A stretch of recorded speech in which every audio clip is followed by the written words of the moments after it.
Hello everyone, welcome back to Terribly Sheepish. My name is Therin, and I've never actually done a proper intro. I just kind of say hi and then launch into it. But I figured if I'm gonna do this seriously, I might as well start introducing myself. So if you're coming back, hi, welcome back. Thanks for tuning back in, even though I haven't posted since February. I think I promised to post more after second week of March because I went on a trip during the first week to Taiwan, which was really fun, by the way.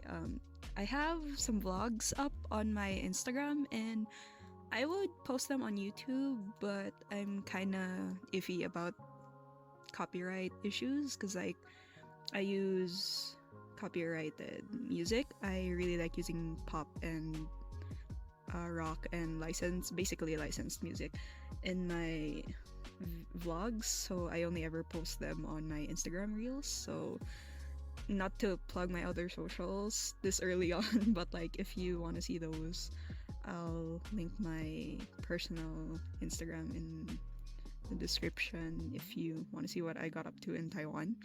But yeah, I said I was gonna post more, and then I never did, which I'm very sorry about that. But things got a little busy after that. But anyway, if you're new, that's the word that I was looking for. If you're new, well, welcome. Hi, I draw stuff. Sometimes I talk about my OCs, like the last video I did. And sometimes I just do personal check-ins and talk about topics that I'm heavily thinking about. I don't often get into heavy things, but things have been heavy lately, not just in my personal life, but just everywhere in general. That's just kind of the climate of the times, and I can't really help that sometimes. So today is another coming back to the video because I named this video specifically. I made this video specifically rather because it's Pride Month, and I wanted to talk about not just Shane and Nico because they're queer and stuff, but just the general topic of LGBTQ themes and how they fit into my writing, because I've been thinking about it, and just general LGBTQ themes, because well, it's Pride Month, but also because I've been writing a lot about these two, and I've been reading a lot about not about queer literature, but I've been reading a lot of queer lit in general. At the moment, I'm reading Urha, The Husky and His White Cat Shizun, alongside Hazelthorn, which both of them I'm very excited about. I'm on volume 8 of Urha. 8, not 8. I'm on volume 5 rather. I'm on. Hi, Snowy. Everyone say hello to Snowy. He's sniffing the mic. Okay. I'm on volume 5 of Urha, out of 11, very dedicated to the series. And so far, I'm 11 chapters into Hazelthorn. A major plot point just happened, and I'm getting very excited about the horror. And all that to say is that it got me thinking about my own queer characters, because I've been thinking about that thing where people are asking, where straight people specifically, they're why do you have, because a lot of people don't know that I'm queer, which, hi. If you're coming from my real life, hi, I'm queer. I'm trans, non-binary, I'm trans-masc, non-binary, and also I'm technically bisexual, but I'm demisexual. So I'm all sorts of things all at once, but I like to say I'm queer to make it easier. And a lot of people don't know that I'm queer, so whenever they see me writing or reading queer media, especially boys love, they're why do you like that so much? Especially since in real life I dress really feminine, because I like frilly skirts and fishnets and whatnot, and I can't really have that conversation with them without getting into the semantics of not semantics, that's not the word, without getting into the minutia of like my gender identity and sexuality. But like there's this thing where it's like you want to see yourself in the media that you create, right?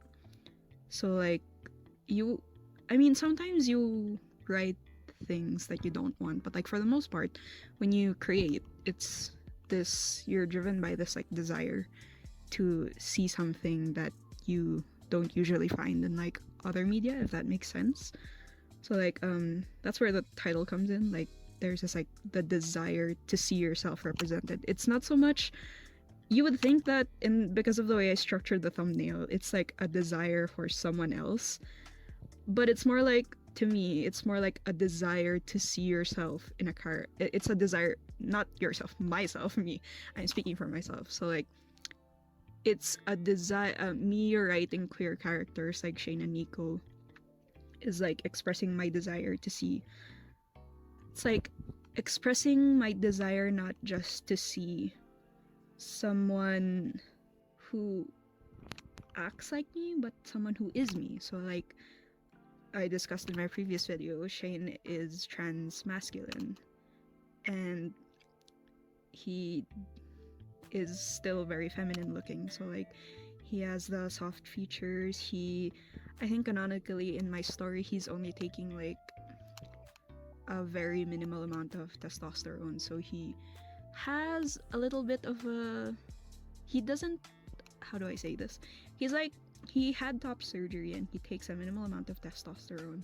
So he's kind of like still kind of indistinguishable from his old self, unless you've been hanging out with him a lot, in which case you'll notice that there was a sudden drop in his voice between when he got his shady treatment from that one villain who shall not be named because that's a backstory spoiler, but you can watch it on the previous video, which I'll link in the description if you want to see it, or you can just like scroll through my page, my channel rather. So like yeah. Hi, say hello. I'm recording a script. Hello. You can hear her bag coming from a mile away. Oh wait, that's not her bag. That's her phone. That's also what. Don't dox your friends. I'm trying to keep it low key. This is off the record, okay? So I'm gonna cut this out. So, or was I? So anyway, so there's this like thing where I like seeing people who are like who use like he pronouns. They're like guys. They identify as guys, but they look pretty. Like they're pretty boys essentially, and they're like graceful, they're dainty, like essentially feminine-ish kind of. I hesitate to use that word because like men can be dainty, men can be graceful, like they don't have to be feminine to be either of those things, right? feminine there's a feminine go away. But yeah, they don't have to be like feminine to be either of those things, but it's especially since I live in a very conservative traditional like country. Like say what you want about the Philippines and where we're going as like a community, but like we're not there yet. Like we're not up to like the Western standards of like gender acceptance and like gender fuckery. Yeah. I was gonna say gender fuckery, but like how many minutes am I into this? Am I allowed to swear? But anyway, so like we're not there yet. People are still like very heavily leaning into the gender binary, which just means that it's like really rare to see characters that I want and characters that I feel represent me in local media essentially, which is why I read international media like Chinese media like Danmei and Western media like Hazelthorn, and an older example would be Carry On by Rainbow Rowell, and what was that series? The one that made me cry in my 11th grade classroom. Oh, Aristotle and Dante discover the secrets of the universe. That's really good. I recommend that if you haven't read it. But Nico is the same way. He's like, if you look at him, he's like a very pretty guy. He wears makeup, he keeps his hair long, he paints his nails. He's like, he has a slender figure, which is kind of just his body type. That's not on purpose. It's just because he's like chronically ill. He has an illness that makes him like super thin. Well, not super thin. He's just like thinner than you would expect from an archer who has really strong muscles to pull a full longbow. But like, also he wears jewelry and stuff, and like that's not something you traditionally see on like men in Western media, guys. I actually kind of waffled around a bit on making Nico kind of like not part of the gender binary, but also like I wanted, so this is a kind of light discussion because I want to discuss this in his own video because I'm working on that video next. But I was debating on whether or not Nico should be kind of like a demi-boy or something like non-binary, if he should be the non-binary one. But at the same time, I was like, I wanted there to be men in my story who were like, because he's gender non-conforming, which isn't like technically a gender identity as far as I've been able to research. As far as I've been able to research, it's kind of just like a visual representation or a visual expression of someone's outward gender appearance, at least as far as I've been researching. And you can correct me in the comments if you know better about being GNC, because like I'm non-binary, so I essentially don't give a damn about how gender affects me. I just kind of like do what I do and what makes me feel pretty at all times. So I don't know how that differs from being gender non-conforming, but when I was looking it up, they don't classify it, at least from the sources that I was looking at. Like, I think I used the queer wiki, the non-binary wiki, to reference what exactly GNC was, and they didn't say that it was a gender orientation, but rather a type of gender expression, which is like different. For the straight people out there who are confused, I'm sorry. This is not going to be a very informative video. It's just kind of me waffling around. But yeah, so Nico is as cis as a cis guy can be, but he doesn't look like it. And Shane is actually, I don't know if I mentioned this in the last video, because unfortunately I don't like watching back that video because the audio is really bad. I might redo the audio actually because it's so bad, so I'll redub it at some point. But like, Shane isn't only like trans masc, he's also gender fluid, which is why he's comfortable with looking a little bit feminine and a little bit soft. And there's this whole arc of them in the story that I'm writing, which, another plug, I think I'm far enough into the video to be shameless enough to plug, but I'm currently in the process of publishing weekly my new story, which is Painting Flowers, which this is a scene from. So the speed paint that you're watching is a scene from Painting Flowers. It's currently on tapas.io. It's ongoing, it's written, it's a book, so it's not a comic because I can't draw backgrounds. I'm so sorry. So I think there's like 6 chapters up at the time that I'm writing this, but I could be wrong.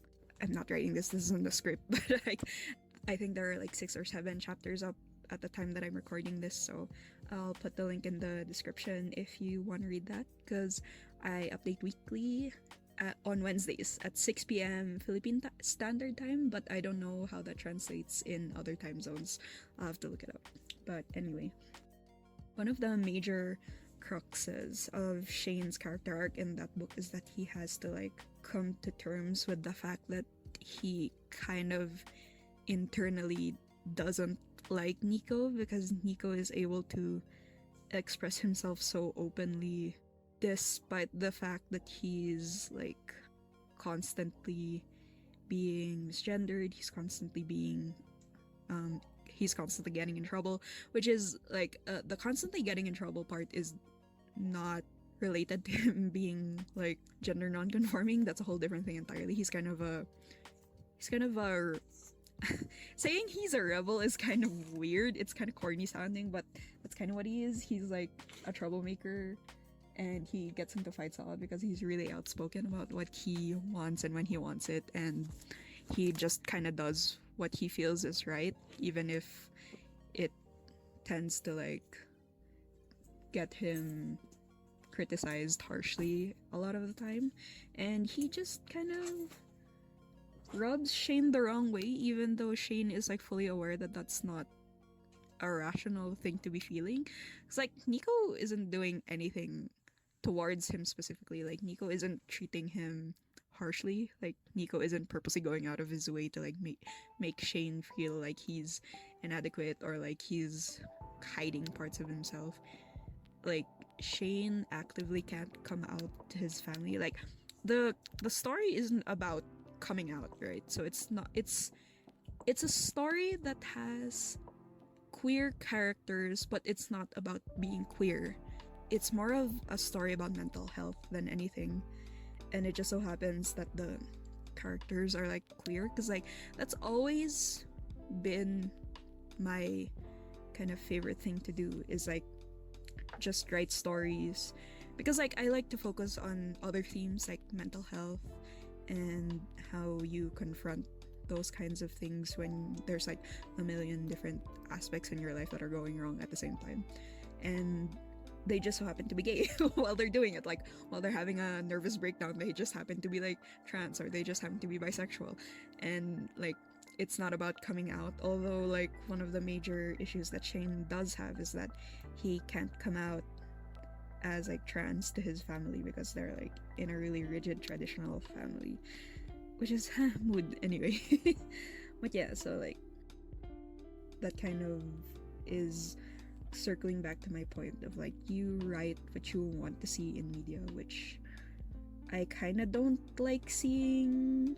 Like, don't get me wrong, it's very humanizing to read coming of age queer stories where they have trouble with like their families, or like coming out, or like being shunned, because like that's a very real problem that a lot of queer people go through, and it like highlights a very pressing issue that we have in our current age. But like me personally, I don't like reading about them because it just kind of hits too close to home, if that makes sense. So like I read fiction and I write fiction as an escape. Like I don't like reading or writing or making stuff that's gonna hit too close to home, because it makes me feel uncomfortable. That's for me and my therapist to kind of get into.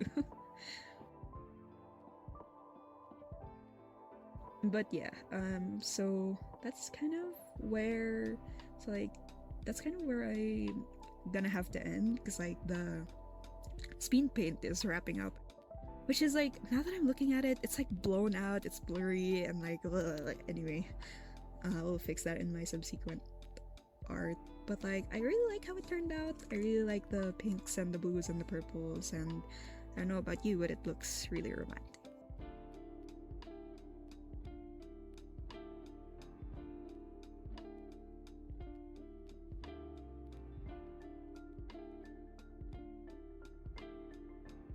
So like thanks for stopping by, and I'll see you in the next one, I guess.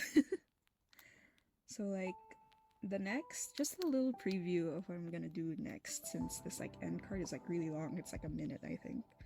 But I'm planning to make a video about my new Sona. I call them my clown Sona, but like that hat is a jester's hat, so I'm clowning around. I'm clowning myself because it's a jester's hat, so it's a jester Sona, not a clown Sona. But anyway, semantics and whatnot. That's the proper application of the word semantics. But like I have a video on that, and I'll be having a video on Nico soon. Okay, so that's gonna be it from me. I don't have any more time, so I'd love to talk more with you, but I'll do it in the next video. And my sibling has something to say. Don't forget to check out posting time zones in the description below. Okay, bye. If I remember. Okay, bye. I'll remind her. Okay, bye. Have a nice day. I'll remind them. Okay. Have a nice day.